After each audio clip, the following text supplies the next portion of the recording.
Hello అండి. నేను మీ శ్రీలక్ష్మి. ఈరోజు నేను అమ్మ వాళ్ళ ఇంటి దగ్గర చిత్రగుప్తుల నోము నోస్తున్నానండి.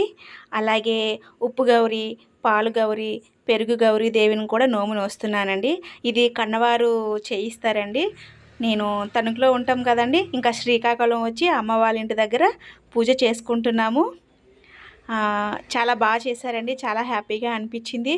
నేను వీడియో యూట్యూబ్లో అప్లోడ్ చేస్తున్నానండి. ప్రతి ఒక్కరూ వీడియో చూసి మీరు కూడా చేసుకోవాలి అనుకుంటే చేసుకోండి. చాలా మంచిదండి చిత్రగుప్తుల నోము. నేను చాలా బాగా హ్యాపీగా ఫీల్ అయ్యాను. చాలా హ్యాపీ అనిపించింది. చేసిన వెంటనే ఒక రిజల్ట్ కూడా నేను చూశాను. చాలా చాలా చాలా బాగుందండి. మా పంతులు గారు చాలా బాగా చేశారు. మీరు కూడా చేయాలి అనుకుంటే చేయొచ్చండి. అది కూడా శివరాత్రి, రథసప్తమి ఈ 2 రోజుల్లో మాత్రమే ఈ నోము చేయాలండి. మా పంతులు గారు కథ అన్నీ బాగా చెప్పారండి, బాగా చేశారు. నేను ఆ వీడియో యూట్యూబ్లో అప్లోడ్ చేస్తున్నానండి. శ్రీలక్ష్మి సత్తారు ఛానల్లో చిత్రగుప్తుల నోము గురించి పూర్తి వీడియో అప్లోడ్ చేస్తున్నానండి. మీరు తప్పకుండా చూసి సబ్స్క్రైబ్ చేసి బెల్ ఐకాన్ క్లిక్ చేయాలి, షేర్ చేయండి మీ ఫ్రెండ్స్ అందరికీ. Thank you so much.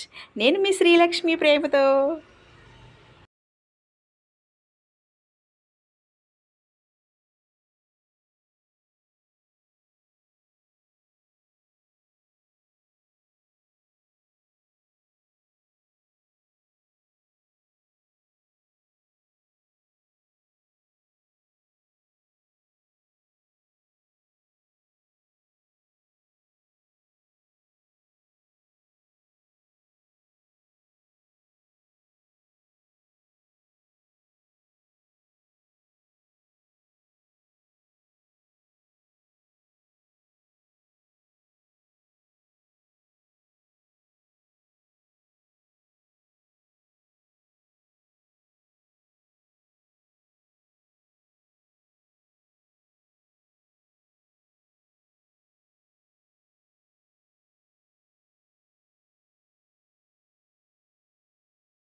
महागणाधिपतये नमः श्री मकरमेलबलमेदयम् श्री महागणाधिपतये नमः श्री विष्णुदेवताभ्यो नमः सभायै नमः मुहूर्तस्तु मुहूर्तस्तु पुष्पविघ्नः పూర్వము కళింగ దేశమందు పురుకుస్తుడు అనే చక్రవర్తి ఉండెను. అతనికి కేశవుడు అనే పురోహితుడు ఉండెను.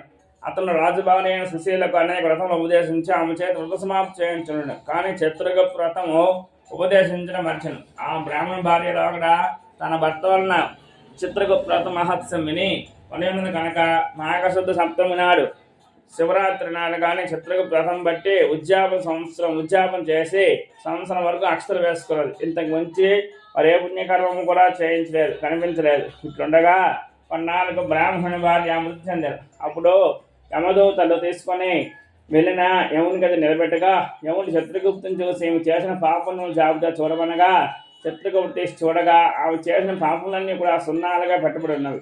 చిత్రగుప్తుని ఏమి చెప్పక నిలబడి ఉండిన యముని కోపగించి ఏమీ జవాబు చెప్పని అనగా చిత్రగుప్తుడు మహాప్రభు యమధర్మరాజా పుణ్యపాపములను పరిశీలించి కర్తవ్యులను ఏమని చెప్పగలను, ఏమి పుణ్యం ఎటువంటిదో ఎరగదు. అయినప్పటికీ మన అవ్యలకు దేవతలకు ప్రీతికర్మకు చిత్రగుప్త వ్రతం పట్టినది, సంకముగా చేసినది.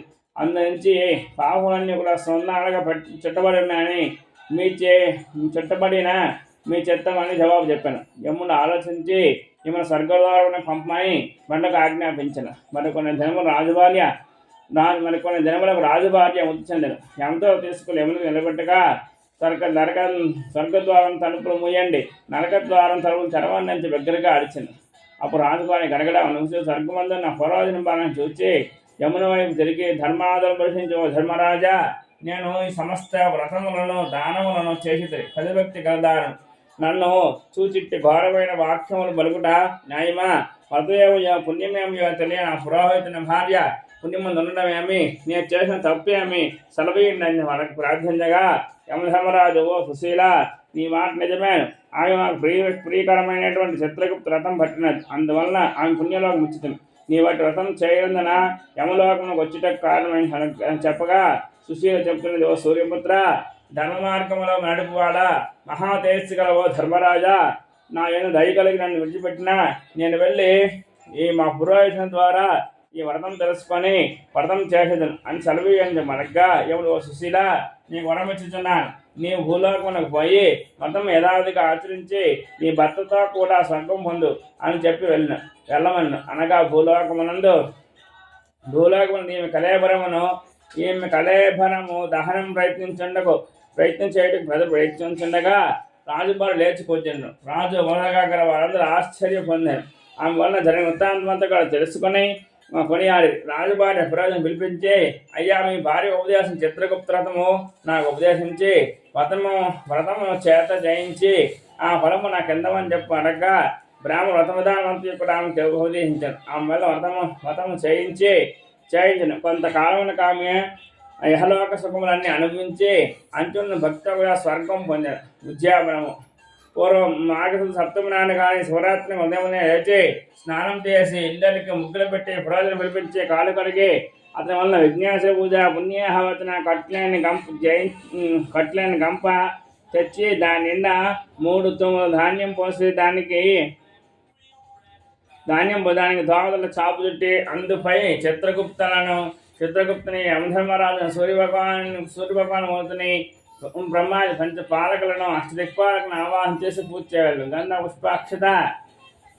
పుష్పాక్షం చేత పూజ చేసి తాటాకు పైన బంగారం కంఠం ఉంచి చిత్రగుప్త వ్రతం పట్టినాను రాయించి చిత్రగుప్త సన్నిధిలో బంగారం వచ్చి వెలిబ్రహ్మతో దీపం పెట్టి గుమ్మడికాయ దీపం ఉంచి గుమ్మడి పండు ఉంచి శక్తి వంచన లేకుండా దక్షిణ తాంబూలంతో కూడా బ్రాహ్మణులకు దానం ఇవ్వాలి. కథాక్షలు ఏడాది వేసుకోవాలి. అక్షతలు వరిచి భోజనం చేసిన బ్రాహ్మణునికి స్వయం పాకి ఇవ్వాలి. వ్రతం శుభ్రతం స్వత కథా సమాప్త.